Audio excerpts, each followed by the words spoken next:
Hey everybody, Blue Goblin here once again here on my blugoblinX channel to do a special uh, digital Marvel review, if you will. Got my tablet out. I don't know how well the camera can see it, but I'm here to review Invincible Iron Man #1. Brian Michael Bendis and David Marquez do the writing, and yeah, it is the actual book. My bro Chris, the Mount Vernon kid, he hooked me up with this book. Don't know how well y'all can see it, but yeah, this is the first issue. Look, I'm gonna be straight with y'all. Never really have been the biggest Iron Man fan, but since it's Bendis and since I know who's fixing to come up here very soon, and I just accidentally closed the fucking app. There it is. But considering who's coming up later on in the series, okay, I'm intrigued now. But here on issue 1, we get to see just what Tony's been up to since his last endeavor, or since his last series got dropped. But Tony's new armor is actually a merger of most of his previous armors. It's like he took a little bit from this and this and this and this and this and just mushed them all together into one big suit of armor.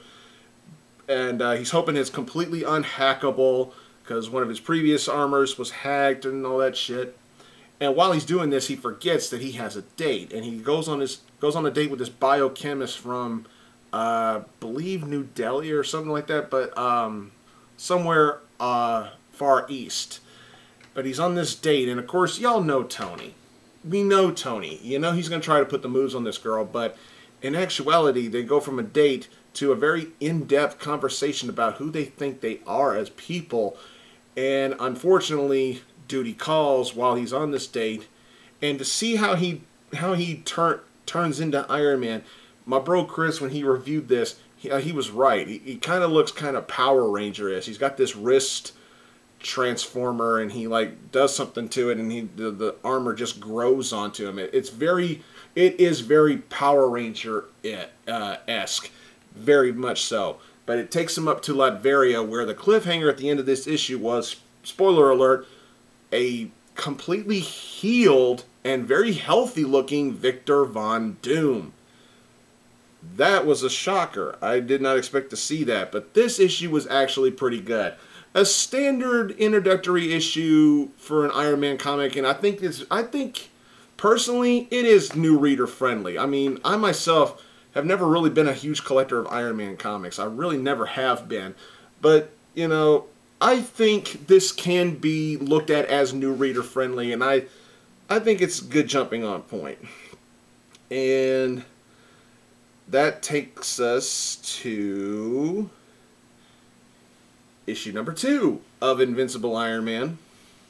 Same people, Bendis and Marquez, and to see, and of course, Tony not being stupid, on the very first page it's shown, it's Victor Von Doom. Get that repulsor ray ready.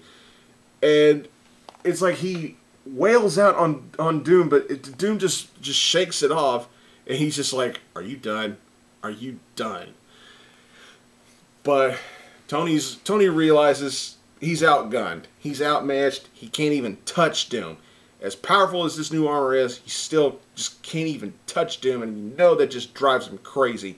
And of course, whatever Doom's trying to sell, Tony ain't wanting to buy it. He doesn't want to believe him. He thinks he's full of shit, as he has every right to feel that way.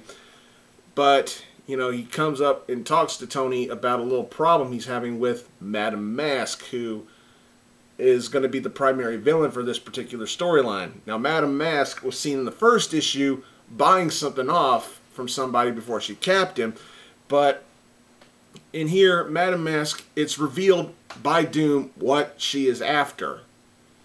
And I was like, woo, that's interesting.